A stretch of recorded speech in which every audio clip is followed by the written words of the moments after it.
but you also get into a lot of the pop culture news of the day in the show. I heard you talk about Ray Rice today. Yeah. I think you know, obviously it's a situation that everybody's talking about. What I don't get is the tape didn't tell us anything we didn't know. Like the commissioner went, we knew he hit her, but not that hard. Right. And I don't understand what he saw that was different. You knew a grown man, a 230-pound man, knocked out a woman. He hit her so hard he knocked her out. So whatever, it's just disingenuous to believe that he didn't know, that he'd never seen the tape with all the investigatory apparatus they have at their disposal. He never saw. TMZ can get it, but the NFL can't. Right. The NFL, yeah.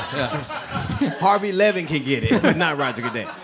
Sports is a metaphor. Like, the country's really, really evolving. It's more inclusive. I think even the example of what's happening now, the fact that a sport that's so testosterone driven is actually trying to reach out to women and listen to them, and now they're making improvement. They're saying if you want us to watch your football games, don't beat the shit out of us. Right. How about that? So I think. Yeah, that's right. They're courting a female audience. Right. Yeah. Then you can't. Right. Like when Michael Sam's got drafted. Yeah. I was very proud. I thought that it was an amazing thing that we're finally evolving as a nation. But a lot of gay activists were said that he went in the 7th round because he was gay. No, he went in the 7th round because he ran a 4.9. Now you can be gay, but you can't be slow and gay. You got to come out the gate just as fast as you came out the closet. I mean, I'm just saying. If you have sex with a man on Saturday, you better be able to catch one on Sunday. That's all I'm saying.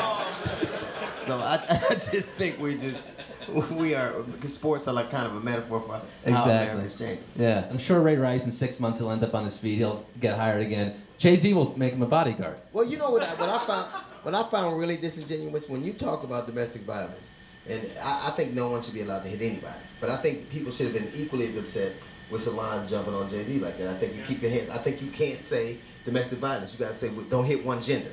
But it's interesting that all the people who are not up in arms because now we have 2 men might be together, 2 women might be together. How do you? The bigger man can't hit the smaller man, the bigger woman, and so you have to decide that we're gonna be a society where nobody gets to kind of. Just how about no hitting anyway? Right. How about that? Right. Just keep your hands to yourself. Right.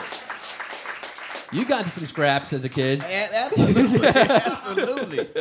But just like now when I see to me comedically it's like ironic because now I was watching the president before I came and we're escalating the war in Syria, and it's an interesting thing because I think almost 4,300 Americans were killed by terrorists. Of course, the last 10, 11 years. Right. But 5,200 were killed by police officers. So to me, I'm less worried about ISIS getting a bomb than a badge. So I think when you look at what's happening, like no more ISIS jokes, by the way. They don't like it apparently. I don't know if you heard my monologue. Let's just ex-nay the ISIS. Hey. Well, I think that when you now look at our police officers, like you got small towns that have more arms. Like if you got more tanks and stoplights, you should have a fucking tank. It's just and all those things just seem very ironic to me and very fodder for comedy. Honestly, I mean, I don't want to get too much into it because it's not funny, but police brutality. I just can't.